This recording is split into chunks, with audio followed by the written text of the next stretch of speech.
Барыңыздар. Ассаламу алейкум. Чаштырачканага бир адам кирип калат. Чачын кырттырган. Чаштырач тегишинин чачын кыркканча аркы беркиден кеп салып, анан экөө Кудай тууралуу сүйлөшүп калышат. Анан чачын кыркып аткан чаштырач: "Эгер Кудай бар болсо, анда эмнеге ооруканада ооруган адамдар көп? Жетим жесирлер көп, кан төккөн согуштар болуп атат. Апаттар көп. Кана Кудай бар болсо, ушундай жаман нерселерди, апаттарды, азаптарды токтотот эле го. Ушунун баарын бир көрүп туруп, чара көрбөсө, аракет кылбаса, демек Кудай өзүн гана ойлойт экен да." Кыскасы ушундай.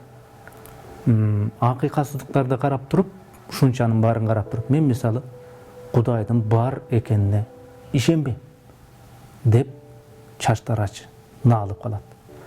Анда аны унчукпай угуп отурган киши: "Билесизби, мен сизге эмне деп айтат элем?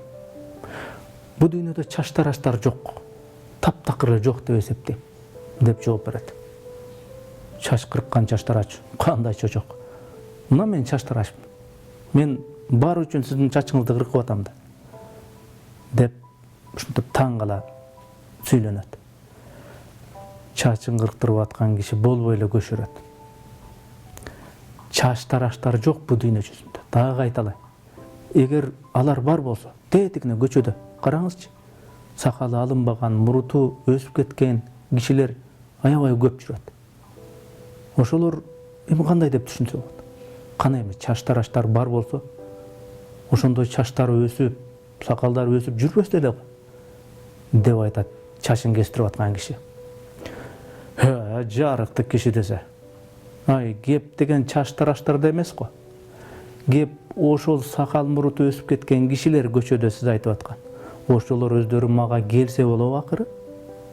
Алар келбесе, мага чачын кырктырбаса, андан сакал муруту өсүп кетет да анан кийин деп күпүлдейт чаштырач.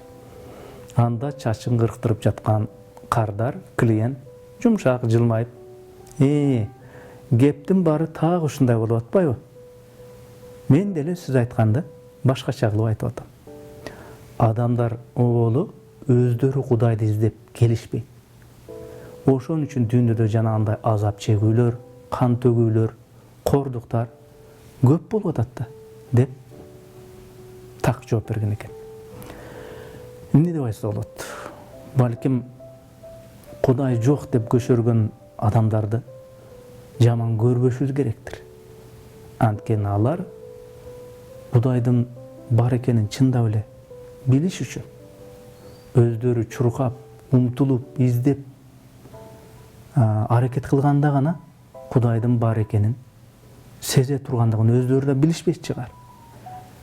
Эгер колубуздан келсе, ошондой туңгуюкта камалып, өзүн өзү таппай издеп жүргөн адамдарды, Кудайды таппай издеп жүргөн адамдарды көрсөк, сен Кудайсызсың, динсизсиң, ыймансызсың, атеисттиң деп жекирбей, жаман көрбөй, Кудайды кантип табуунун жолун бир ооз айтып койгонубуз чоң жардам болот го деген ойдомун. Жакшылыкты жайылта берели. Көңүл бурганыңыздар үчүн чоң рахмат. Аман болуңуздар. Ассаламу алейкум.